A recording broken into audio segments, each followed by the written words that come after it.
July 23rd, 2023, 11:47 p.m.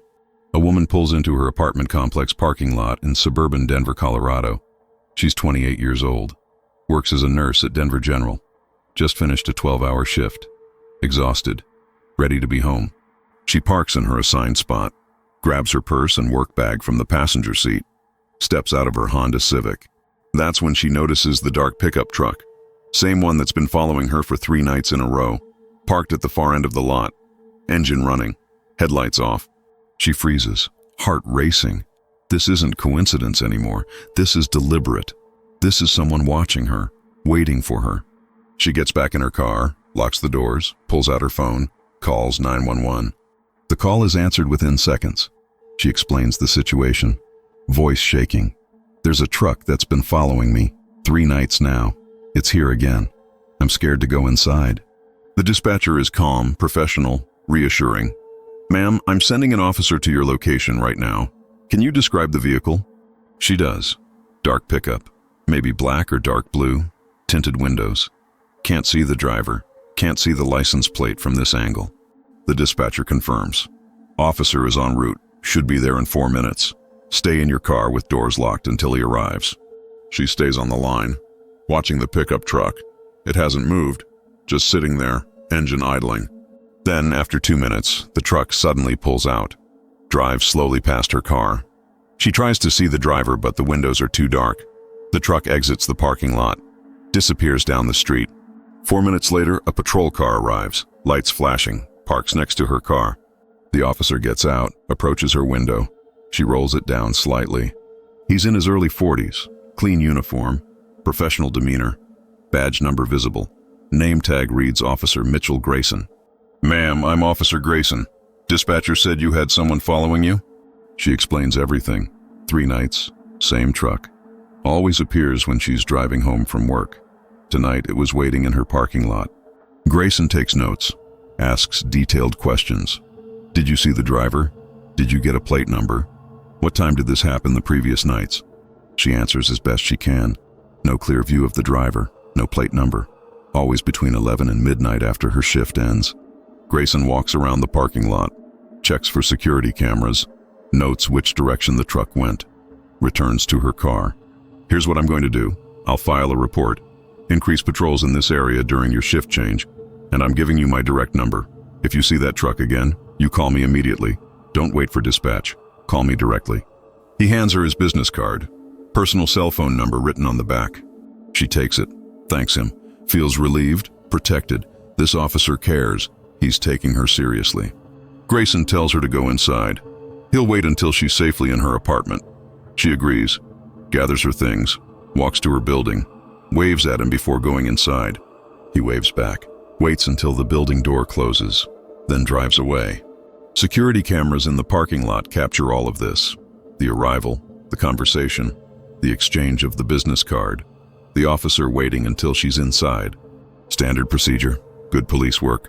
Nothing suspicious. Except Officer Mitchell Grayson is the man who's been following her.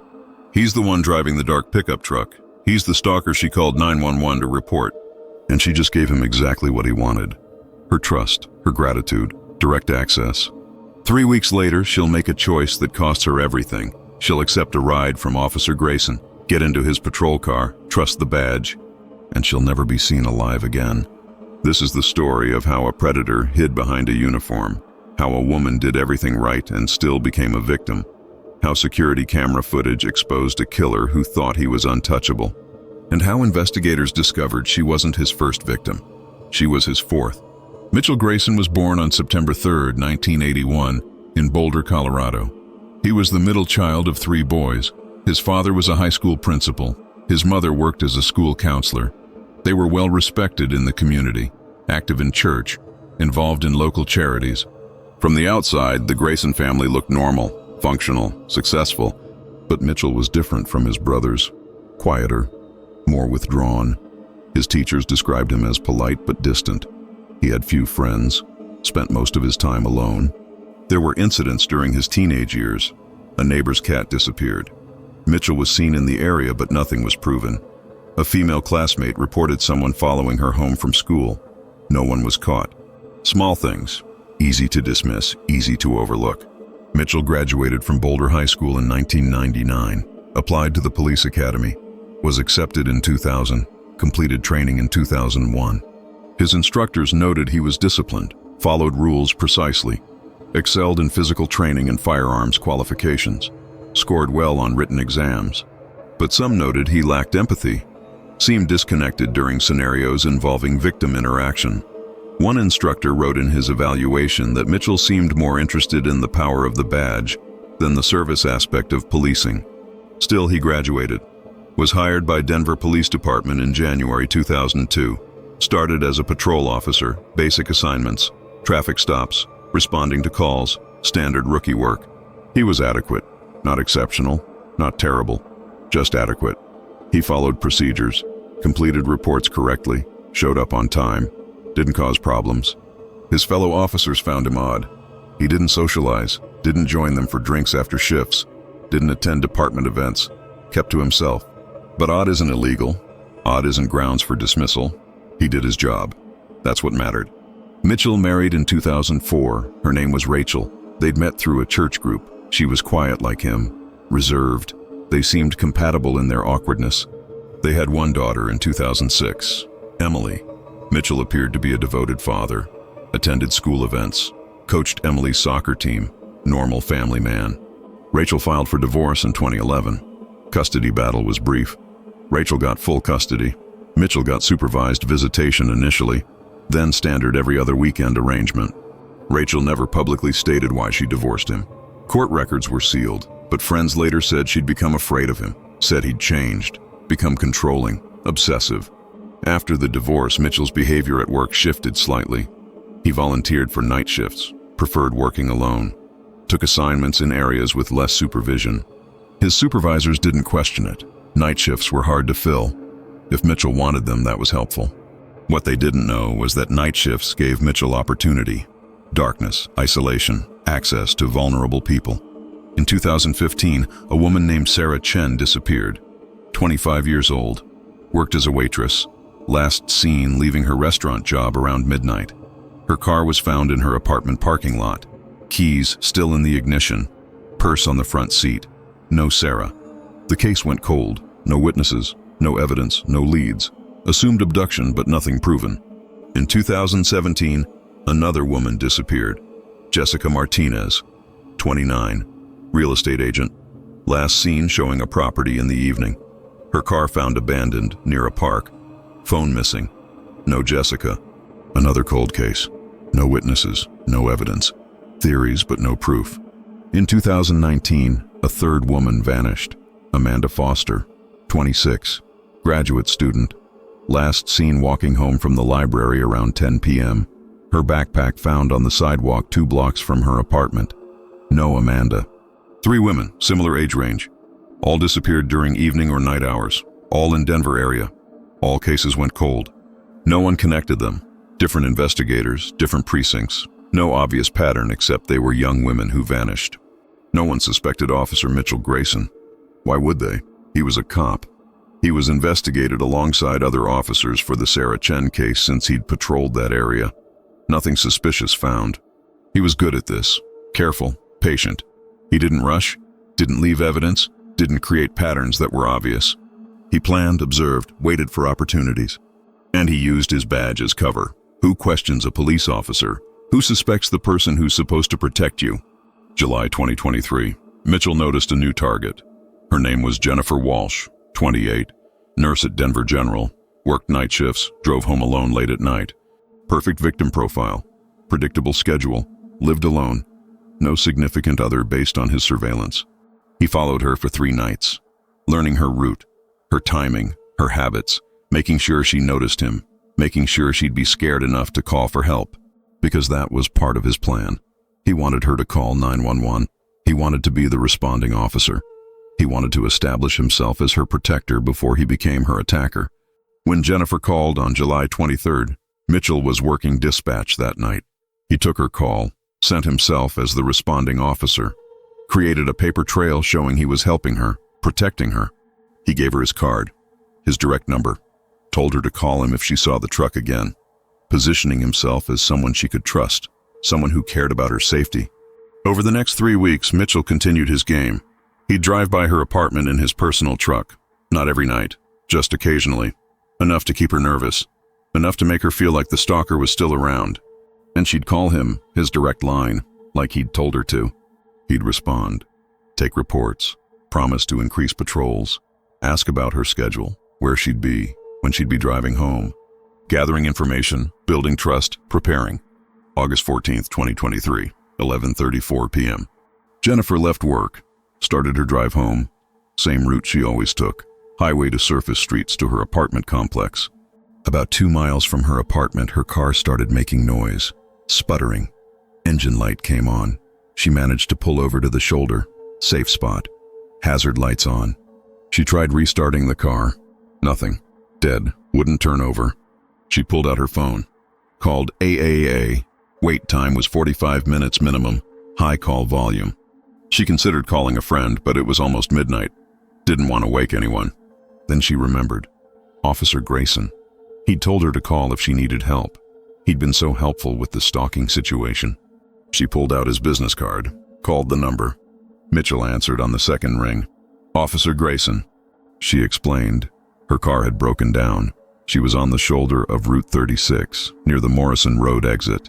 She'd called AAA, but the wait was long.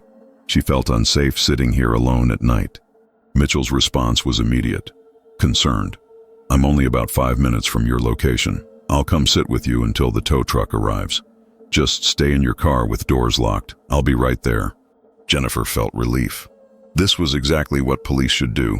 Protect citizens who need help. She waited, watching for his patrol car. 5 minutes later, headlights approached. Patrol car, lights flashing, pulled up behind her vehicle. Security camera from a nearby gas station captured this moment. Timestamp 11:39 p.m. Patrol car stopping behind disabled civilian vehicle. Standard traffic stop positioning. Mitchell got out, walked to her window. She rolled it down. He assessed the situation, asked if she'd called for a tow. She confirmed. He suggested she wait in his patrol car. More comfortable, air conditioning, safer than sitting on the shoulder. She hesitated briefly, but he was a police officer. He'd been helping her for weeks. He'd been nothing but professional and kind. She agreed, grabbed her purse, locked her car, walked to his patrol car. The gas station camera captured this too.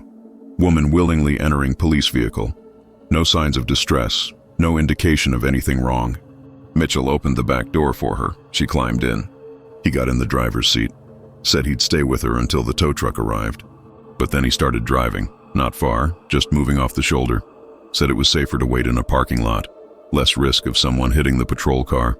Jennifer didn't question it. Made sense. He was the professional. He drove to a nearby industrial area, empty at this hour, pulled behind a warehouse, out of view from the street. That's when Jennifer realized something was wrong. She tried the back door, locked, couldn't open from inside.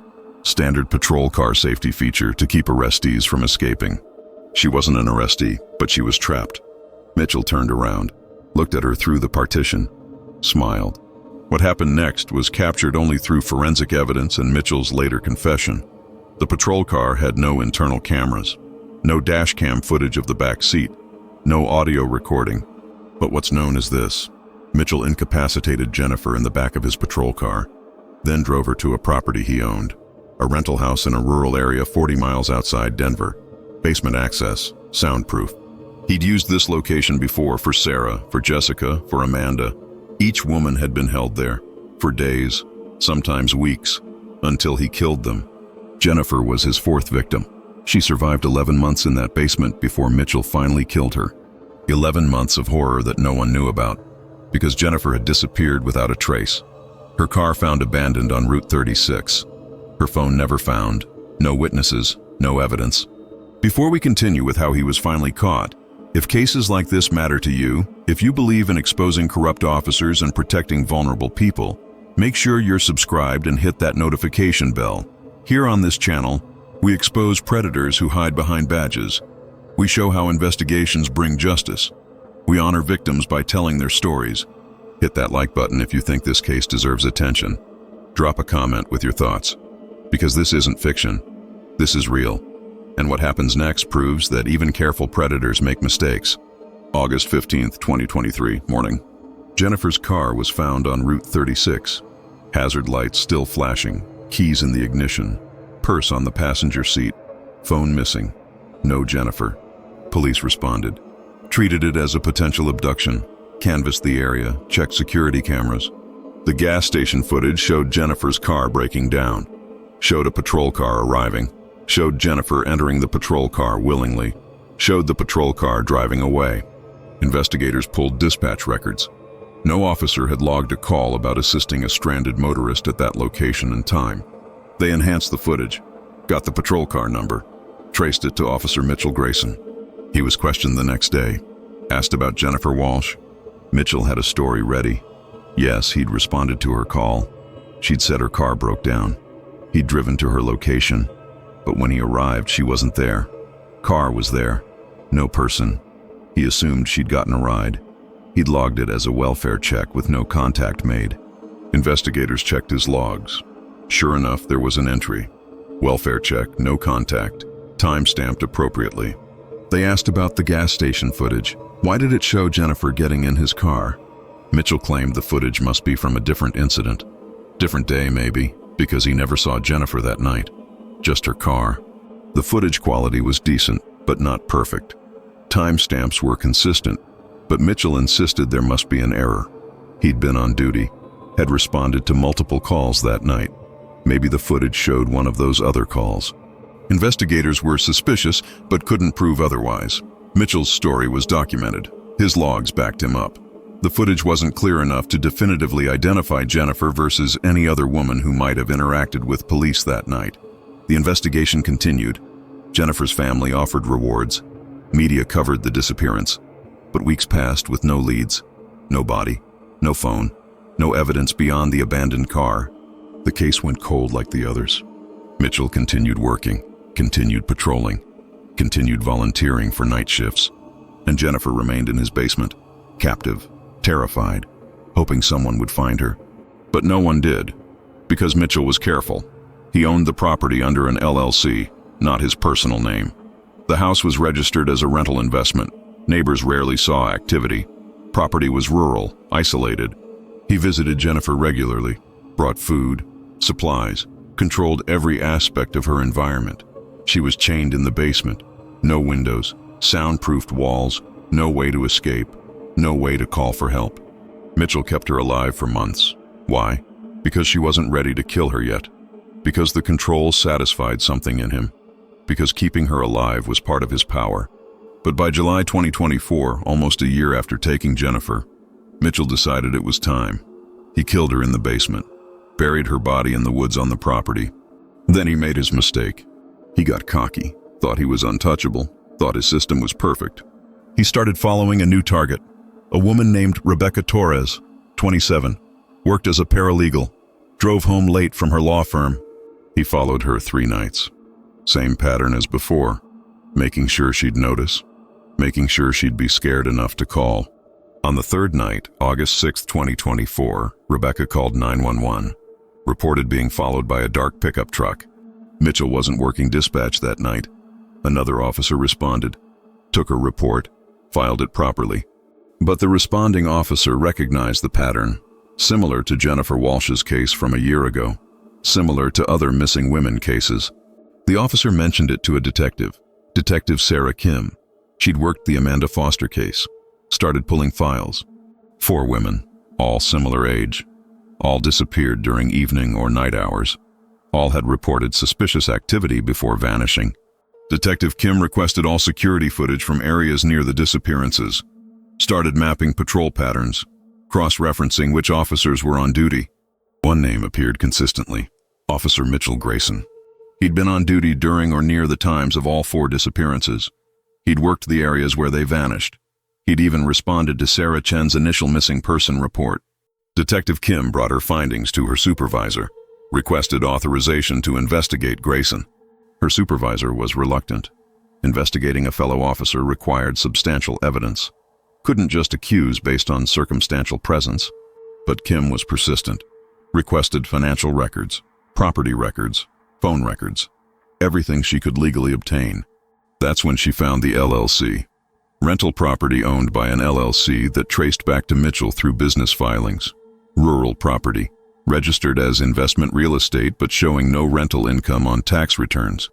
On August 20th, 2024, Detective Kim obtained a search warrant for the property. Officers arrived at 6:47 a.m., surrounded the house. Mitchell wasn't there. He was at his apartment in Denver. They breached the door, cleared the main floor, found nothing unusual. Basic furniture, minimal personal effects. Then they went to the basement. What they found made even veteran officers physically ill.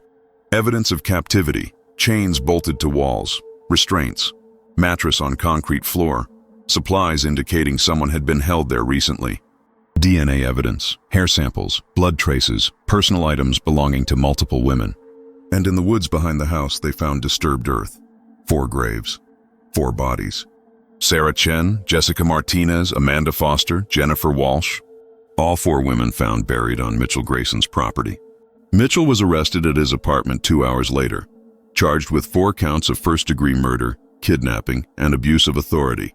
He initially denied everything, claimed he'd never been to that property, didn't know what was in the basement. Someone must have framed him. But evidence was overwhelming. His DNA found at the scene, his fingerprints on the restraints, financial records showing he'd purchased supplies delivered to that address, cell phone data placing him at the property on dates matching the disappearances. During interrogation, Mitchell finally confessed, admitted to all 4 murders, described his methods, explained how he'd used his position as an officer to gain trust and access. He showed no remorse, described the victims clinically, objects, things he'd collected and controlled. The confession was recorded, used against him at trial. The trial began January 13, 2025. Media coverage was extensive. Police officer using his badge to prey on vulnerable women. Public outrage was immense. The prosecution presented a comprehensive case. Physical evidence from the property. DNA linking Mitchell to all 4 victims. Security footage showing Jennifer Walsh entering his patrol car. Phone records showing contact with victims before they disappeared. Financial records tracking his movements and purchases. They called Rebecca Torres to testify. The woman Mitchell had started following. She described the dark truck, the fear, the reports she'd made. She'd nearly become his 5th victim. The defense tried to argue mental illness, claimed Mitchell had dissociative episodes, didn't fully comprehend his actions, requested psychiatric evaluation. The prosecution countered with evidence of planning, premeditation, methodical execution. Mitchell knew exactly what he was doing. He'd created systems, purchased property specifically for this purpose, maintained logs and alibis. This wasn't mental illness. This was calculated predation. On February 27, 2025, the jury deliberated for 6 hours. Guilty on all counts. 4 counts of first-degree murder, 4 counts of kidnapping, abuse of authority, sexual assault, torture. Sentencing came 3 weeks later. The judge's statement was scathing. Mr. Grayson, you took an oath to protect and serve. Instead, you used your position to prey on the exact people you swore to protect. You targeted vulnerable women, gained their trust, exploited their belief that a police officer would keep them safe. Jennifer Walsh called 911 because she was being followed. She did everything right. She reported the suspicious activity. She accepted help from a police officer. She trusted the badge. And you murdered her for it. The same is true for Sarah Chen, Jessica Martinez, and Amanda Foster. They trusted you because of your uniform, because of your authority, and you betrayed that trust in the most horrific way possible. You held these women captive, tortured them, killed them, buried them on your property like they were nothing. The court sentences you to life without possibility of parole on each count of first-degree murder. Sentences to run consecutively. You will never be free. You will die in prison. Mitchell showed no emotion as the sentence was read, sat perfectly still, accepted his fate without reaction. He was transferred to maximum security facility, placed in protective custody. Even in prison, former police officers are targets. Other inmates don't tolerate cops, especially cops who've committed heinous crimes. The Denver Police Department launched an internal investigation. How had Mitchell operated for so long without detection? What systems had failed? The investigation revealed multiple red flags that had been missed or dismissed. Reports of Mitchell acting strangely. Complaints from citizens about his conduct.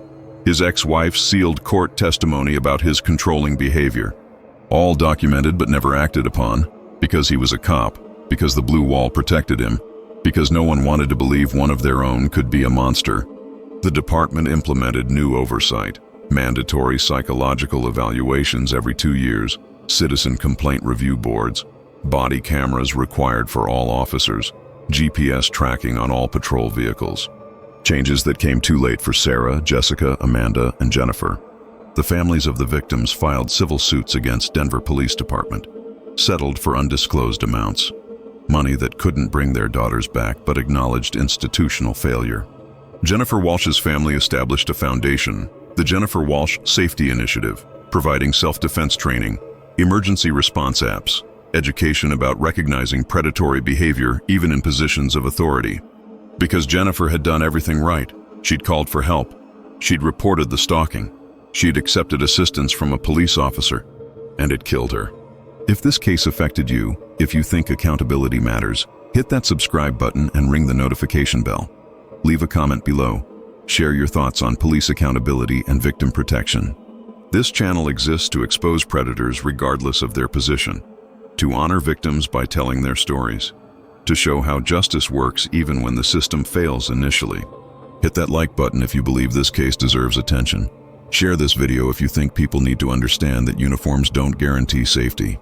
Mitchell Grayson used his badge as a hunting license, used his authority as a weapon, preyed on women who trusted him because society teaches us to trust police. He's in prison now, will die there, never to hurt anyone again. But Sarah Chen, Jessica Martinez, Amanda Foster, and Jennifer Walsh are still gone.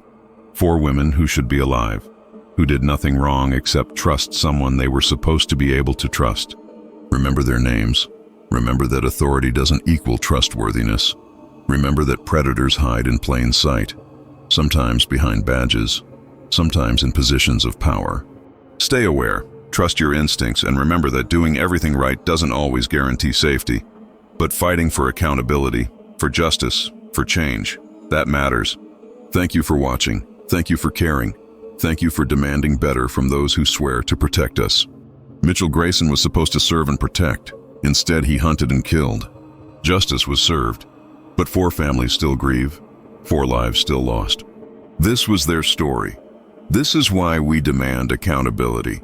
This is why we never stop fighting for justice.